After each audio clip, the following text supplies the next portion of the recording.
Seguinte, a gente falou no último bloco aí sobre o primeiro caso registrado em BH, que foi no dia 16 de março. Então, hoje, realmente, a gente completando aí um mês de combate ao coronavírus em Belo Horizonte.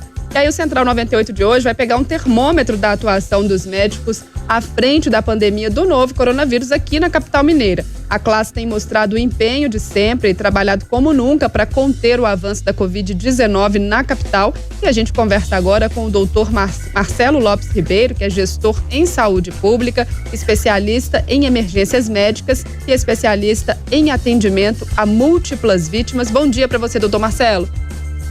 Bom dia, Carol. Bom dia, João. Bom dia, Paulo. Bom dia. Mais uma vez, prazer estar aqui batendo um papo gostoso com vocês. Prazer é nosso de falar com você aqui no Central 98 e a gente completando aí esse um mês de combate ao coronavírus, especificamente em Belo Horizonte, né? A gente com esse caso registrado aí, primeiro caso em 16 de março. Como é que está esse trabalho aí dos médicos nesse combate, nesse enfrentamento à pandemia, doutor? São várias etapas que eu poderia alencar aqui nesse bate-papo da gente. A primeira coisa foi porque nós ficamos um pouco desguarnecidos, principalmente no serviço público, na qual não foi preparado a questão dos EPIs. E muitos hospitais que estamos trabalhando, faltou muito EPI. O pessoal falou assim, mas está vindo uma pandemia, para a pandemia é mais difícil, a gente não consegue colocar esse material todo. E eu falei com eles, mas nem começou a pandemia, o material já acabou. Então, houve sim uma falha muito grande do poder público nesse sentido. Nós, médicos, sentimos isso na pele. Vários colegas nossos ficaram infectados, não falo só colegas médicos, mas todo mundo da parte da linha de frente, né? Técnico de enfermagem, enfermeiro, fisioterapeuta, que estava diretamente com isso. Eu mesmo, na segunda-feira, eu internei um colega meu e uma colega enfermeira no CTI do Veracruz. Eu trabalho no hospital privado, lá a assistência de EPIs não faltou, eles conseguiram capitalizar e nos dar os EPIs específicos para isso. Já em outros grandes hospitais faltou isso e esses profissionais ficaram na linha de frente absorvendo essa primeira carga. Nesse um mês também foi um aprendizado diferente que nós tivemos com esse pseudo-lockdown, né? Porque não foi um lockdown de verdade, mas foi uma contenção de algumas pessoas no seu domicílio e a menor circulação nas vias públicas causou também uma diminuição gigante nos atendimentos dos hospitais. O João 23 ele teve uma queda de 2/3 do seu atendimento. Atendia-se, em média, 300 pacientes por dia e passou a atender 100, 120 atendimentos por dia. Diminuiu questão de tiro, facada, os assaltos, acidente de trânsito, atropelamento. Então, com isso, o hospital acabou ficando um pouco mais protegido e, com isso, abriu-se a possibilidade de ter mais leitos para poder atender os pacientes com essas infecções respiratórias. Vale lembrar também que nós estamos passando por uma fase do ano que é que a gente chama de período sazonal de doenças respiratórias. As pessoas não indo para as escolas, não indo para locais de grandes aglomerações, também diminuiu isso. A gente teve uma queda gigantesca em atendimento das gripes, das pneumonias e das crises de asma também. E isso deu um alívio maior no atendimento. Com isso, a gente pôde mapear melhor como seria a estrutura para atender essas pessoas. Doutor Marcelo, um prazer falar com você novamente. O que você pode falar, assim, a gente, da linha de frente, como é que tá essas pessoas, esses pacientes que estão chegando com a Covid, os pacientes infectados pela Covid-19 aí aqui em Belo Horizonte? Bom, graças a Deus as pessoas estão chegando em leves, né? Pelo menos aqui em Belo Horizonte. Elas estão chegando com sintomas iniciais da enfermidade e com isso a gente está podendo tratar ela um pouquinho melhor. Esses dois colegas que eu acabei de exemplificar aqui no terreno na segunda-feira, eles foram para o CTI por uma questão de isolamento. Eles não precisavam de um leito de CTI mesmo, mas foi uma precaução muito intensa em cima disso. Conseguimos dar um tratamento mais efetivo e eles já estão indo para casa já, fazer o restante do isolamento em casa. Alguns pacientes que ficaram mais graves foi mais no início deste mês, porque as pessoas ainda ficavam assim, eu acho que é uma gripezinha ainda, não deve ser Covid, e quando chegou, já chegou num estado um pouco mais acentuados, e aí dependeram realmente de tratamento intensivo. Eu faço parte de um grupo da Associação Médica de Minas Gerais, que a gente faz reuniões quase todos os dias e a gente consegue mapear também os pacientes que estão entrando nos hospitais de Belo Horizonte, e a gente viu que, graças a Deus, em torno de 10% só são pacientes muito graves, dos que chegam com os sintomas, né? Eu não estou falando assim, porque tem muita gente assintomática que nem procurou o atendimento médico nesse sentido. E com isso, estamos estudando quase todos os dias qual que seria a melhor terapêutica. O que está chamando um pouco a atenção da gente é as pessoas querendo fazer receita de bolo. Ele vê uma notícia em tal local, agora vamos usar o medicamento X, agora vamos usar o medicamento Y. E nós temos que lembrar que nosso paciente ele é muito individualizado. Eu tenho que entender como que está o nível daquela enfermidade para ele, para saber qual tipo de medicamento que nós vamos entrar para ele. Na última vez que nós fizemos uma live mesmo na Associação Médica, segunda-feira da semana passada, tivemos mais ou menos 6 mil pessoas participando, e a dúvida maior era essa: o que tratar, como tratar?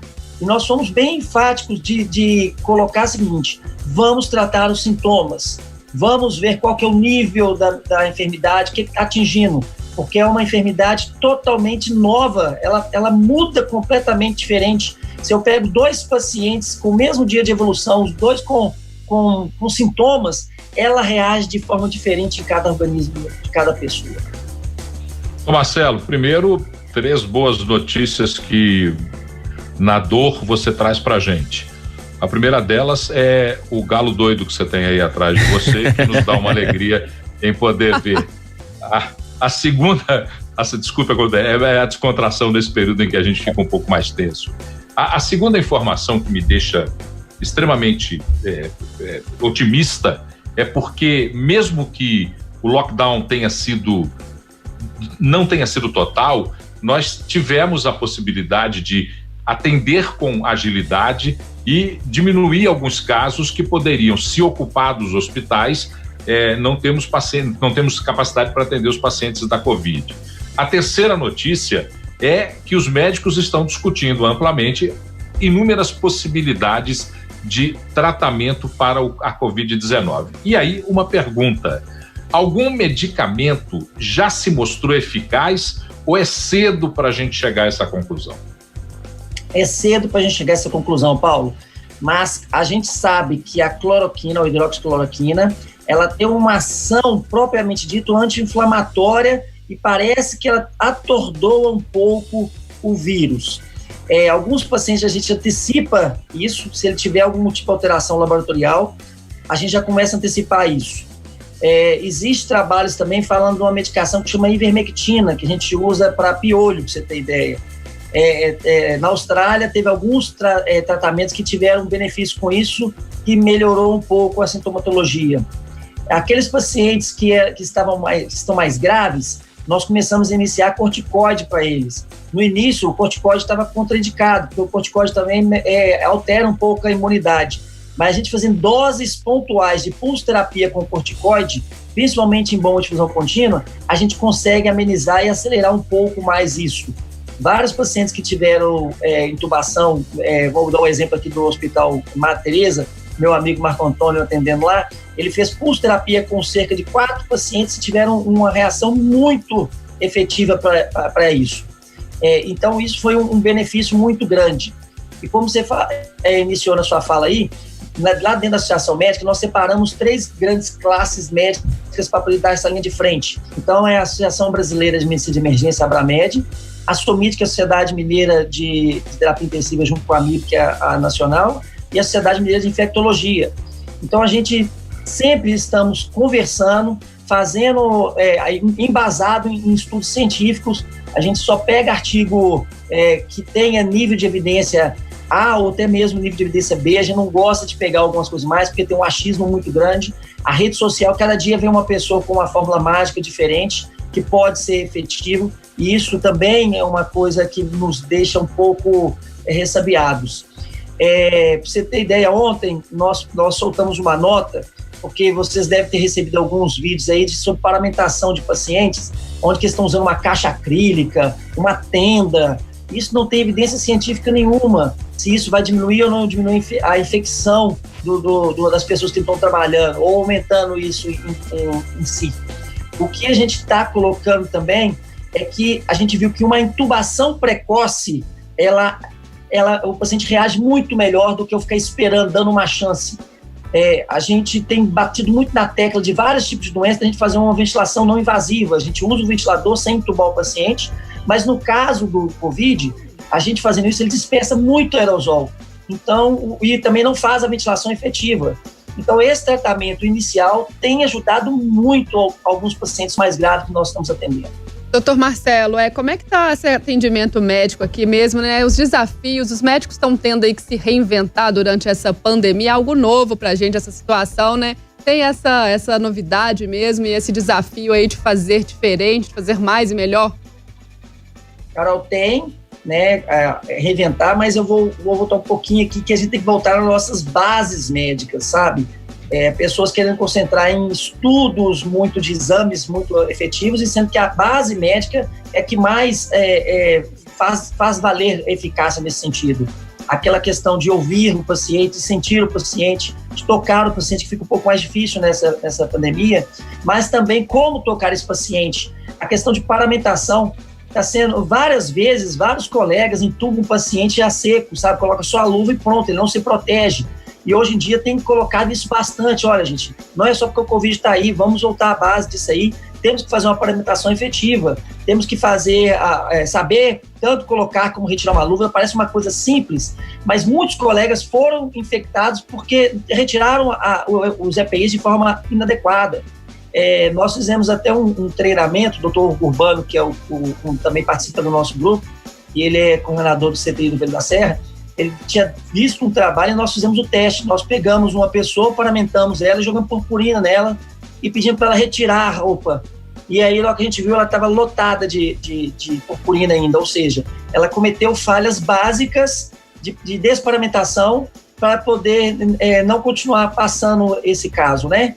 Alguns gestores me deixou muito triste, falando assim, não, pode ir trabalhando, não tem problema nenhum, dá para a gente tocar, não chegou isso não. E aí aconteceu essa calamidade, que eu não tenho outra palavra para poder dizer a respeito dos profissionais de saúde que aconteceram no Hospital Risoleta Neves. Tanto é que eu tenho 4 amigos pessoais, eu fui tratar dele em casa, porque ele realmente ficou bem acometido pela Covid por ter se contaminado dentro de um hospital na qual não tinha dado um EPI adequado para ele. Doutor Marcelo, uma das questões que a gente tem valorizado, Carol, João, já valorizaram bastante isso ontem, é o número de recuperados.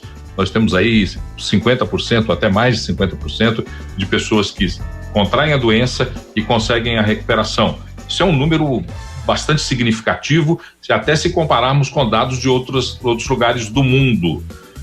Esse é um número que dá um pouco mais de tranquilidade para o tratamento da doença, deixa com que os médicos, o sistema de saúde possam entender melhor o avanço da Covid-19? Com certeza, Paulo. A gente vê o pessoal relatando, morreu 10, morreu 15, morreu 20, e parece que está sendo vantagem essa questão de número de mortes. Em Belo Horizonte, nós tivemos uma ação diferente dos outros locais. O nosso índice de recuperação é o melhor do país. A gente não está aqui para ganhar título, a gente não está aqui para demonstrar bonito para ninguém, mas a ação que nós estamos fazendo, esse grupo de médicos, e assim, eu tinha falado da Associação Médica, mas o Sindicato dos Médicos também inteiramente junto. As outras associações não médicas, eu tenho que agradecer muito o COFEM, a CREFITO, as pessoas têm discutido muito e essas ações iniciais têm repercutido com esse sucesso dessa recuperação desses pacientes.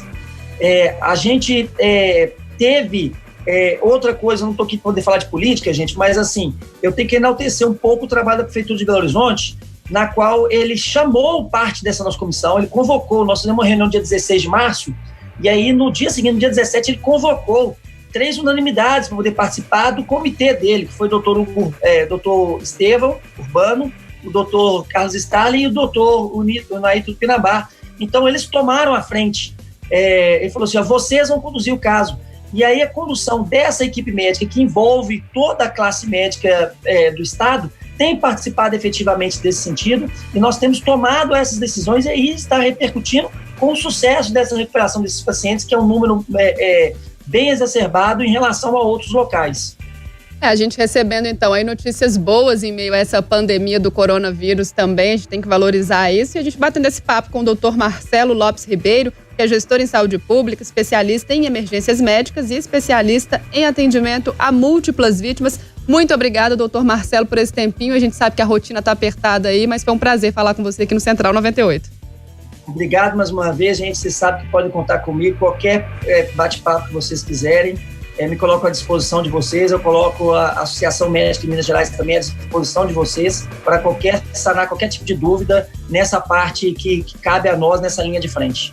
Muito obrigada, ótimo dia para você.